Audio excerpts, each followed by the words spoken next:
Sequential art review initiated. Canon elasticity approaching failure. Visual storytelling adequate. Law consequences pending.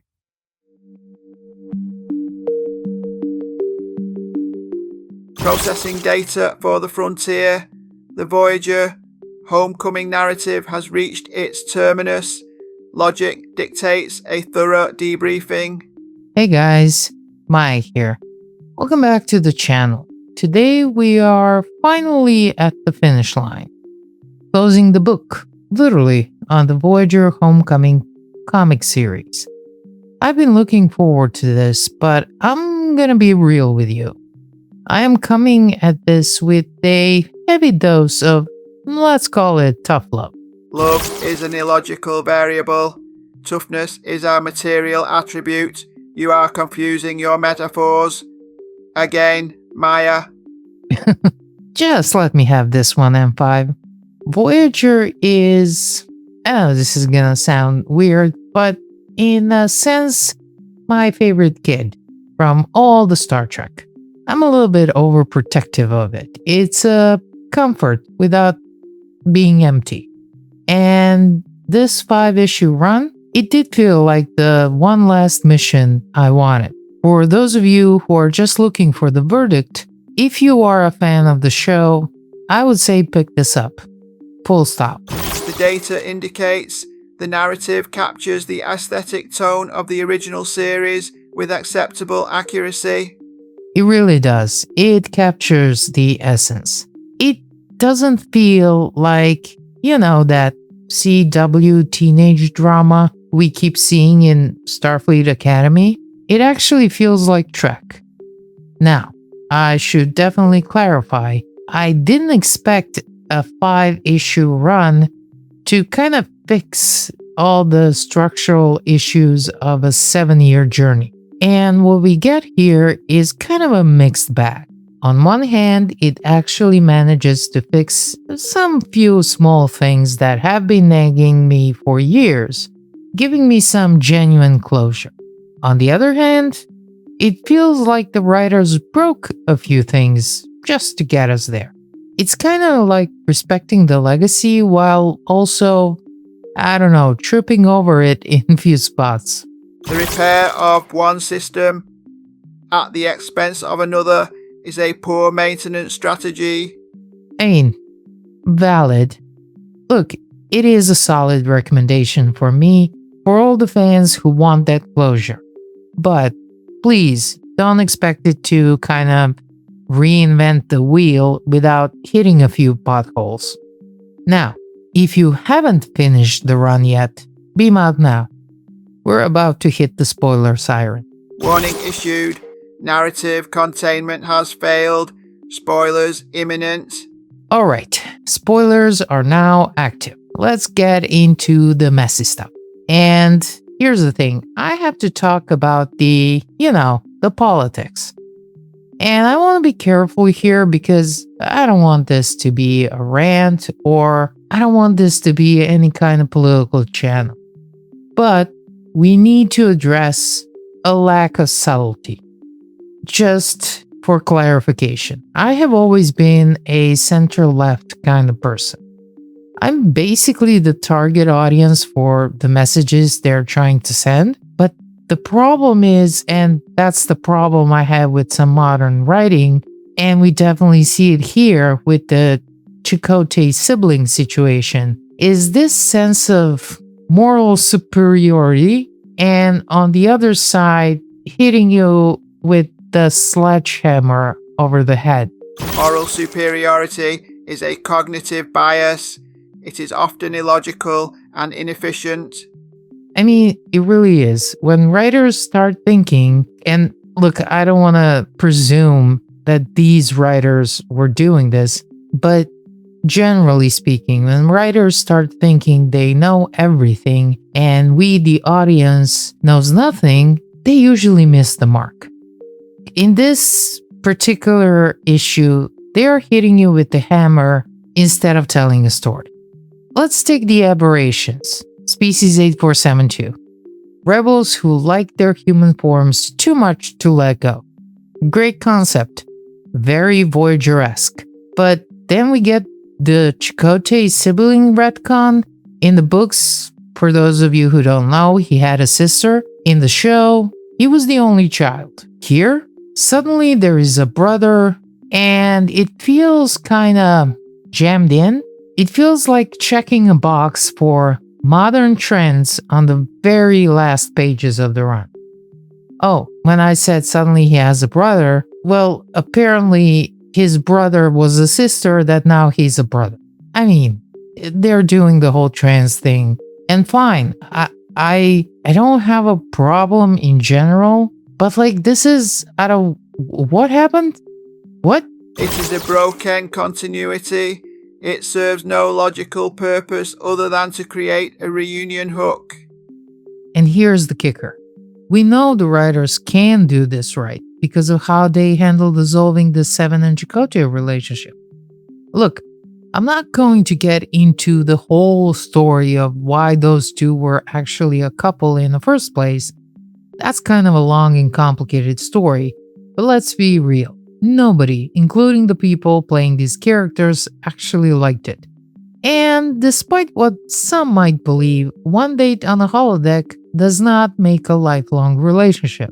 Subtlety allows for narrative integration. The hammer only creates fractures in the canon. Exactly. And the writers did it respectfully. They both basically put their relationship comm signals to "it's complicated" and moved on. In issue 4, we saw the subtle connection growing between 7 and character 9. Then in issue 5, we see a similar connection between Chakotay and Archer, the one of the Aberrations. It was well done. It was subtle.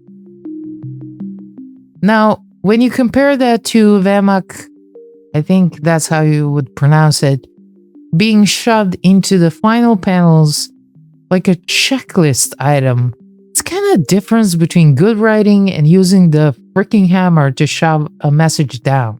Now, I will not end it because I hate this whole, they're shoving this down our throats. But in some sense, really guys, how does that help the story? But, enough of this. This is something I just had to say because I know for anybody who's reading this comic book, it is going to be a problem. And I already hate the conversation we're going to have about this. So anyways, let's move on. 7 of 9, and the character designated as 9. The numerical symmetry is efficient. Oh, actually it is. But now let's shift gears to the Janeway Maneuver. In a classic move, she solves the finale by blowing stuff up. She injects the Borg nanoprobes into the station walls to collapse it. She breaks the Prime Directive to help an oppressed people, and honestly, she has never been more consistent. Now, I'll be honest, I think the writers lean into the whole Janeway blows things up trope because it is an easy trope to reference. And I think it's sometimes an easy way to get a laugh. I personally would have liked more to see them move away from that, maybe. But maybe that is just the difference in how we see her. I love Captain despite her being a bit, how should I put it, unhinged. Maybe, just maybe, the writers love her because of it. She prefers a piercing strategy. It is effective but lacks tactical nuance. Piercing? Yeah, I see what you did there. But then we get to the heart of it. The part that the writers actually fixed something we have been harping on for years. Well, two things actually. First one, Libby.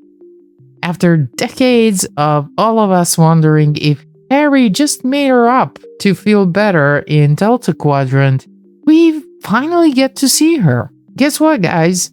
Libby is real. It is, I don't know, a small fix, but seeing that validation on the page felt, I don't know, deeply satisfying for the old school fans. And yes, we have seen her in that one episode of Voyager where somehow he went to the different timeline or something. But again, was he just imagining everything? So, The probability of Libby's existence was previously speculative. Her physical manifestation is a necessary data point for completionists. I mean, it's nice to know Harry wasn't just talking to a hologram for 7 years. Well, not the whole time. And speaking of Harry, I think they did manage to keep the best joke in Trek history alive. He finally makes it home to his parents, and his mom, bless her, is immediately classically overprotective. And she immediately goes to one question we have all been screaming for, like, what now, 30 years? Why are you still an ensign? After 7 years of saving the galaxy, surviving the Borg, his own mother is checking his collar for pips and wondering why he's still at the bottom of the ladder. It's kind of perfect. It's the homecoming we deserved. Even if the promotion board is still blind, you know what? At least his mom noticed. It is a broken promotion system. He remains an ensign. His career stagnation is logically impressive. It really is. And that final photo, seeing the whole crew, including a glowing pre-ascension Kess together in holodeck 6 for that one last shot, that's kind of the emotional closure I really wanted from this comic book and this story. This comic book is not going to fix the show's overall flaws, but it does acknowledge some of them. It is a bridge to the future, even if that future makes me a little nervous. The bridge to Picard is structurally uncertain. Yeah, it is. Seeing Seven apply for the Academy, setting up her Picard future, I'm kind of mixed on it. The more they try to force this as a direct prequel to the newer shows, honestly, the less optimistic I get about where the new Trek is taking these characters. But here's the thing. I think there are going to be some changes soon. And I don't think Alex Kurtzman is getting a new contract. Leadership transitions are often necessary for system upgrades. Exactly. And that won't erase the last 10 years. It is a part of the canon now. But maybe the future of Trek will be more on the lines of take it or leave it when it comes to these past 10 years. And what I mean by that is that the new writers and the new showrunners, hopefully there will be some, will take this approach of if we like it, we take it. If we don't, we ignore it. This is how I'm treating not only the last 10 years of the new Trek, but actually the comic books right now. Homecoming was a good run. It was flawed. There were some preachy moments in really wrong spots, but it was Voyager. The mission is complete. Efficiency has been maintained. Okay, so that's it for today's scan. If you enjoyed the breakdown, make sure to like and subscribe. Have a good one, and as always, until the next one, M5, full impulse please. Engage.